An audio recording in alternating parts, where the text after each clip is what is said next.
Morning students, मैं हूँ Rakesh. Are physics में आपका स्वागत है। तो बच्चों, लास्ट क्लास में हमने डिस्कस किया था बताओगे क्या डिस्कस किया था? लास्ट क्लास में हमने कन्वर्जन पढ़ लिया था, मेथड्स वगैरह भी देख लिए थे, मैट्रिक सिस्टम भी देख लिया, सोनार, रडार, लेजर सब हमने देख लिया। तो लास्ट एक छोटी सी बात अब मैं करने वाला हूँ फिजिकल वर्ल्ड एंड मेजरमेंट में। मेजरमेंट क्या है, ये बड़ा डाउट रहता है बच्चों को। Measurement, what is measurement? Anybody, कोई भी बताए कि नापना क्या होता है। सर का सर स्केल से नाप दिया, वो नाप दिया, ये हमने मेजर किया, उससे मेजर किया, स्केल ले लिया, कंपास ले लिया, एंगल मेजर कर लिया। मेजरमेंट एक्चुअल में है क्या? What is measurement? देखो, मेजरमेंट में हम क्या करते हैं बच्चों, ध्यान से समझना। जैसे मैं एक आपको एग्जांपल देता हूँ। गांव में आपने देखा होगा एक फिजिकल बैलेंस होता है फिजिकल बैलेंस। ऐसे कुछ करके एक फिजिकल बैलेंस होता है फिजिकल बैलेंस, तराजू जिसे बोलते हैं। जैसे आपको 2 kg राइस लेने, 2 kg राइस लेने, ठीक है।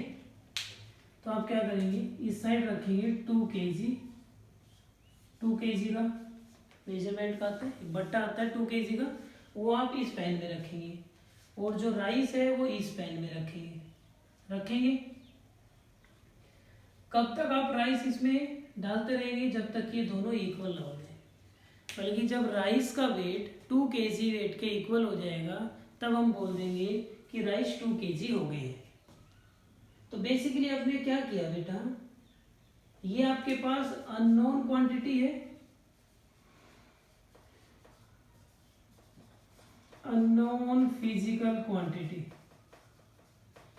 और ये क्या बेटा, ये है नॉन फिजिकल क्वांटिटी।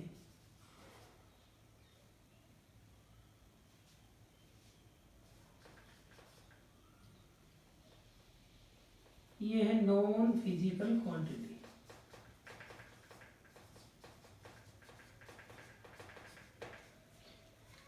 ये था अननोन फिजिकल क्वांटिटी, और ये है नॉन फिजिकल क्वांटिटी। नॉन का मतलब जिसका वेट आपको पता था, जैसे 2 kg, 3 kg, 4 kg। Unknown physical quantity का मतलब इसका वेट आपको नहीं पता। तो आप बेसिकली क्या कर रहे हो मेजरमेंट में? What are you doing in measurement process? Basically measurement में हम क्या कर रहे हैं, अननोन फिजिकल क्वांटिटी को नॉन फिजिकल क्वांटिटी से कंपेयर कर रहे हैं। जैसे आपको 2 सेंटीमीटर का लेंथ ड्रॉ करना है, तो स्केल लेते हैं। स्केल आपके लिए क्या है? स्केल क्या है आपके लिए? नॉन, और जो लेंथ है वो है अननोन। तो आप क्या करते हैं, उस लेंथ को स्केल से कंपेयर करते हैं कि 2 सेंटीमीटर है, 3 सेंटीमीटर है। तो बेसिकली मेजरमेंट क्या है? It is the process in which, notes बना सकते हो आप, it is the process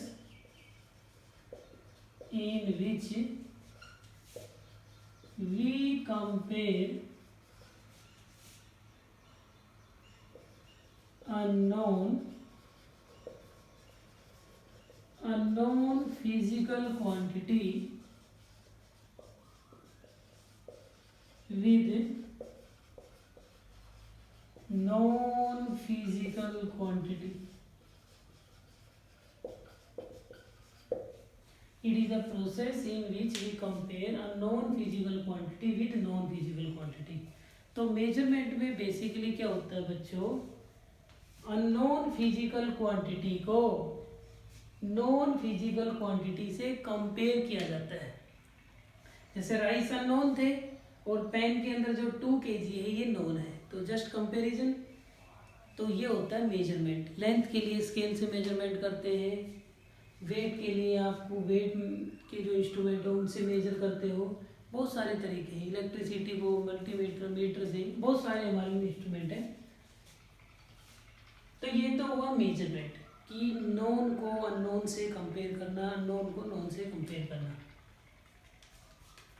चलो, अब आप आप सोचते होंगे कि किसी भी चीज़ का जब मेजरमेंट करते हैं, जब किसी भी चीज़ का मेजरमेंट करते हैं तो उसमें दो चीज़ें इंपॉर्टेंट होती है बच्चों, दो चीज़ें इंपॉर्टेंट होती है मेजरमेंट में, एन और यू। ये हमेशा कांस्टेंट होता है। किसी भी मेजरमेंट में एन और यू का मल्टीप्लाई हमेशा कांस्टेंट होता है। एन क्या होता है बच्चों? ये न्यूमेरिकल नंबर होता है और ये क्या है? साइज ऑफ यूनिट है। किसी भी मेजरमेंट में एन और यू मोस्ट इंपोर्टेंट होते हैं। कहने का मतलब है एन और यू का मल्टीप्लाई हमेशा कांस्टेंट रहेगा। अब जैसे मैं आपको लिए कुछ लिखता हूँ, एक बच्चे ने कहा 2 kg, एक ने कहा 1000 ग्राम। कौन सा गलत है? 2 तो है इसमें न्यूमेरिकल नंबर और केजी क्या है? Size of unit. मतलब कि नंबर का और यूनिट का जो प्रोडक्ट है ये फिक्स होता है, भले ही हम सिस्टम बदल दें। आपने एसआई से सीजीएस में बोल दिया, या एफपीएस में बोल देते, या एमकेएस में बोल देते, यूनिट बदलने से नंबर नहीं बदलता। 2 kg गए या 1000 ग्राम गए, बोथ आर सेम। तो हर मेजरमेंट में एक न्यूमेरिकल नंबर होता है और एक साइज ऑफ यूनिट, मतलब एक यूनिट होती है, उसका साइज होता है। जैसे केजी बड़ा है, ग्राम छोटा है, ऐसे। लेकिन दोनों ही सही है, इसका मतलब दोनों इक्वल है। ऐसे मैं कहूँ 1 मीटर, कोई कहे 100 सेंटीमीटर, कोई कहे 1000 mm, एक ही तो बात है भाई। 1 मीटर में 100 सेंटीमीटर होते हैं और 1 सेंटीमीटर में 10 mm होते हैं, तो 100 सेंटीमीटर में 1000 mm हो जाएंगे। तो ये सारे तो इक्वल हैं, ये एन, ये यू, ये नंबर, ये यूनिट, ये नंबर, ये यूनिट। कहने का मतलब ये है जब नंबर इंक्रीज होता है तो साइज ऑफ यूनिट डिक्रीज होता है, लेकिन जब नंबर बढ़ेगा तो यूनिट का साइज कम हो जाएगा। ठीक है, लेकिन इनका मल्टीप्लाई हमेशा कांस्टेंट रहेगा, फिक्स रहेगा। तो कई बुक में आप यहाँ से न्यूमेरिकल देख लेते हैं, एन और यू कांस्टेंट रहेगा, तो आपका जो एन है वो यू के इन्वर्सली रहेगा। तो एन को हम बोल सकते हैं यूनिट के इन्वर्सली होता है, सी तो कांस्टेंट है। अगर साइज ऑफ यूनिट बढ़ेगा तो नंबर कम होगा, साइज ऑफ यूनिट डिक्रीज होगा तो नंबर बढ़ेगा। मतलब कि आपने जैसे यहाँ यूनिट छोटी की तो नंबर बढ़ते गए, इधर आएंगे तो नंबर कम होते गए, यूनिट बढ़ती गई, एक दूसरे के रेसिप्रोकल होते हैं। तो ये मेजरमेंट का डेफिनेशन हुआ, एक सिंपल सा एक्सपेरिमेंटल डेमोन्स्ट्रेशन हुआ, ये इसका इम्पोर्टेंस हुआ। अब आप सोच रहे होंगे सर कि हम मेजरमेंट क्यों करते हैं, what is the need of measurement, why we do measurement, measurement का पर्पस क्या है, क्यों करना पड़ता है मेजरमेंट। तो बच्चों मेजरमेंट इसलिए ज़रूरी है, अगर आपको अपने घर में कुछ काम कराना है, आपको घर में एक रूम तैयार करवाना है और आपने कोई मेजरमेंट नहीं दी, अब वो मिस्त्री आता है तो क्या बनाएगा? कुछ भी बना देगा अपनी मर्जी से। आप उसे डायमेंशन दोगे कि भैया इसकी लेंथ इतनी रखनी है, रूम की विड्थ इतनी रखनी है, हाइट इतनी रखनी है, और इतनी हाइट पे हमें ये लगाना है, इतनी हाइट पे ये लगाना है। तो एक्यूरेसी के लिए ज़रूरी है measurement. Without measurement we can't get 100% accuracy. For getting accuracy measurement is required. तो नेसेसिटी समझ गए ना, नेसेसिटी क्या है? For accuracy, for accuracy, accuracy के लिए मेजरमेंट बच्चों किया जाता है। अगर हम मेजरमेंट नहीं करेंगे तो फिर चीज़ों में एक्यूरेसी नहीं आएगी। आप किसी मार्केट में जाओगे, भैया मुझे ऑयल दे दो, भैया अपने हिसाब से दे दो, फिर पैसे कैसे करोगे? तो मेजरमेंट इज मस्ट। तो आपको मेजरमेंट के लिए हुआ होगा। Thank you.